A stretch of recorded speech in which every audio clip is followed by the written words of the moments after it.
গেলাম এখন কেমন হয়ে গেল।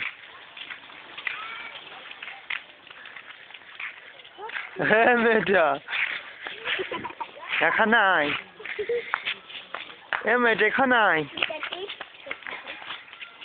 এ মেয়েটা এখানাই।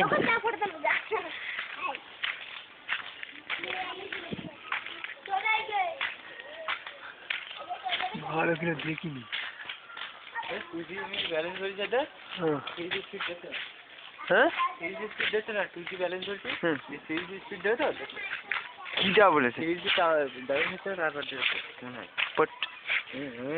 আমি আজ ডাউনলোড করতে এলাম এখানে দেরি হচ্ছিল, ফেল্ড হচ্ছিল না কিন্তু দেরি হচ্ছিল।